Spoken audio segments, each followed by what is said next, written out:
Assalamualaikum warahmatullahi wabarakatuh. Kami dari kelompok 10 ingin mempresentasikan hasil diskusi mengenai dashboard data penjualan untuk memenuhi tugas mata kuliah visualisasi data dan informasi.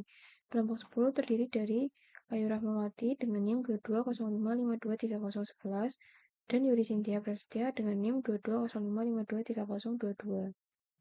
Dashboard adalah alat bantu visual yang menyajikan informasi penting dalam satu tampilan layar, biasanya dalam bentuk grafik, diagram tabel, dan indikator kinerja utama, atau Key Performance Indicator.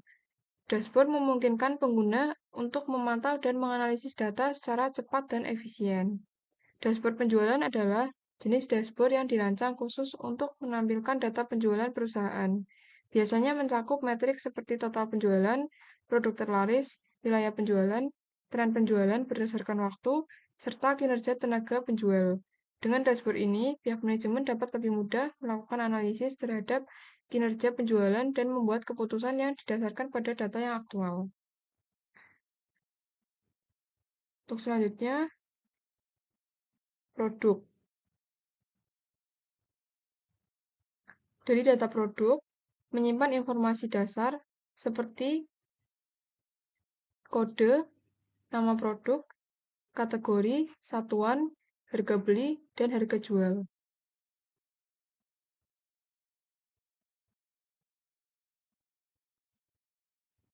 Untuk yang selanjutnya ada data transaksi.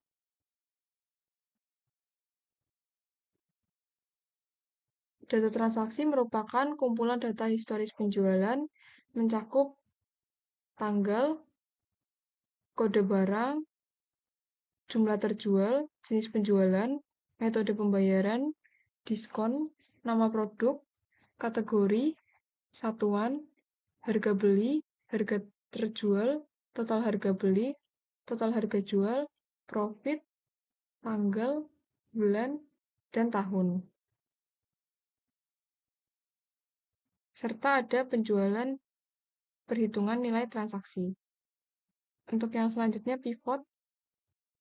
Di sini ada rekapitulasi, yang kedua penjualan dan profit, yang ketiga jenis penjualan, yang keempat kategori penjualan, yang kelima tahun, yang keenam penjualan per kategori, yang ketujuh penjualan per bulan, yang ketujuh penjualan per hari. Pada tahun 2021, terdapat produk terjual sebanyak 27.810 pieces dengan total harga jual di Rp307.599.800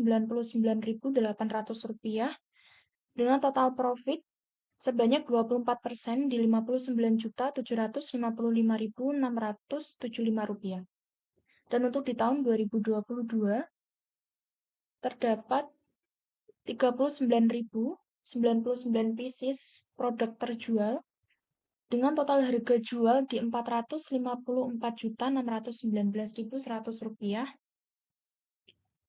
dengan total profit sebesar 24% dengan nominal Rp89.905.850. Terjadi peningkatan jumlah unit terjual dari 2021 ke tahun 2022 sebanyak 11.289 unit dengan total profit meningkat sebesar 27.150.175 dari tahun sebelumnya. Untuk yang selanjutnya, temuan utama.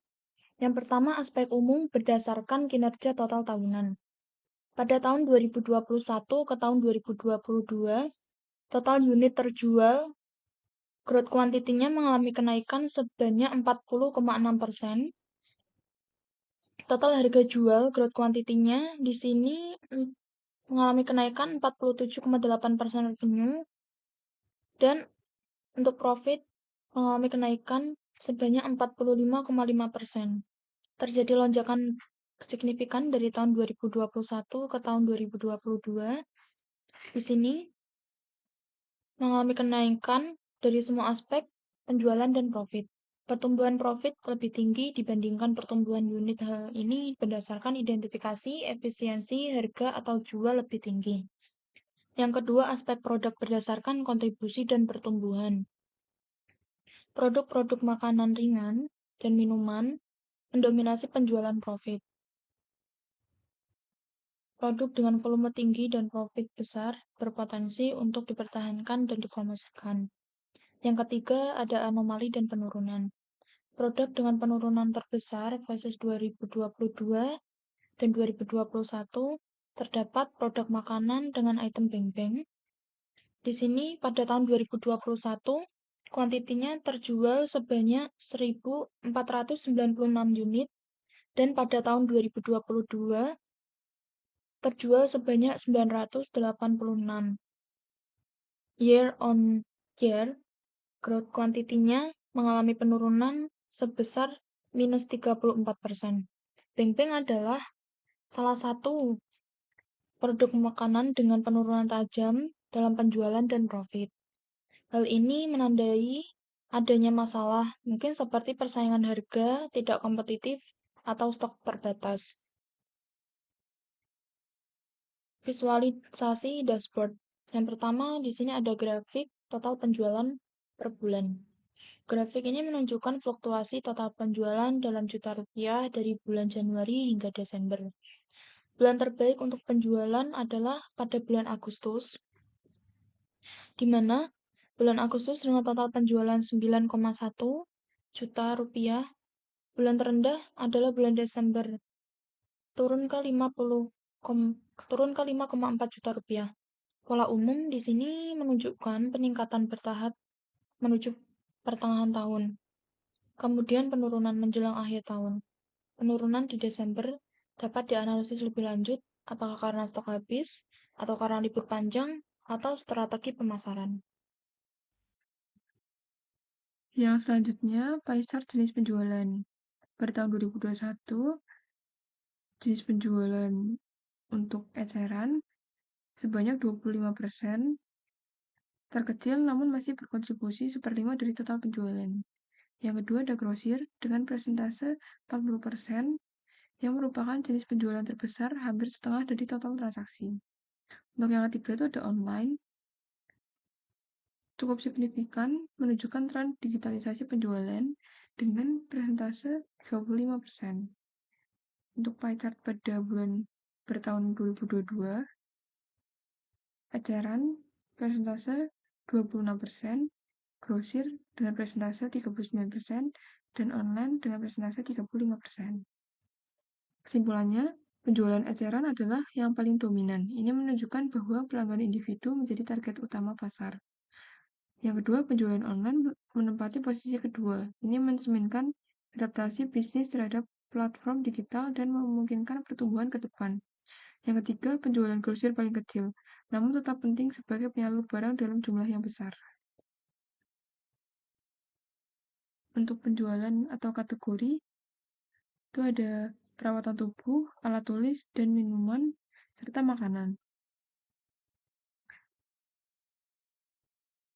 Untuk total penjualannya, perawatan tubuh sebanyak 107.566.450 rupiah. Ini termasuk dalam kategori teralis berkontribusi paling besar terhadap total penjualan. Untuk yang selanjutnya ada alat tulis dengan penjualan 75.491.500. Kategori kedua terbesar menunjukkan permintaan alat tulis yang kuat. Untuk yang selanjutnya ada minuman dengan 67.110.150 rupiah. Persaingan ketat dengan alat tulis, konsumsi tinggi namun margin mungkin lebih rendah. Untuk yang selanjutnya ada makanan dengan nominal 57.441.700 rupiah. Ini penjualan terendah memungkinkan karena harga per unit lebih rendah. Perawatan tubuh adalah produk paling banyak terjual dari sisi nilai, menunjukkan potensi pasar yang kuat di segmen ini. Makanan dan minuman berada di posisi bawah meskipun umumnya memiliki volume transaksi tinggi. Hal ini mungkin karena harga per item relatif kecil, margin keuntungan lebih rendah. Kesimpulannya, berdasarkan hasil analisis dan visualisasi data yang dilakukan dalam dashboard penjualan, dapat disimpulkan beberapa hal penting. Memberikan gambaran yang jelas mengenai kinerja perusahaan dalam berbagai dimensi seperti waktu, kategori produk, dan metode transaksi. Total penjualan per bulan menunjukkan adanya fluktuasi sepanjang tahun, dengan puncak penjualan terjadi pada bulan Agustus sebesar 9,1 juta dan penurunan signifikan di bulan Desember sebesar 5,4 juta. Cukup sekian presentasi dari kelompok kami. Mohon maaf apabila ada kesalahan kata atau informasi. Wassalamualaikum warahmatullahi wabarakatuh.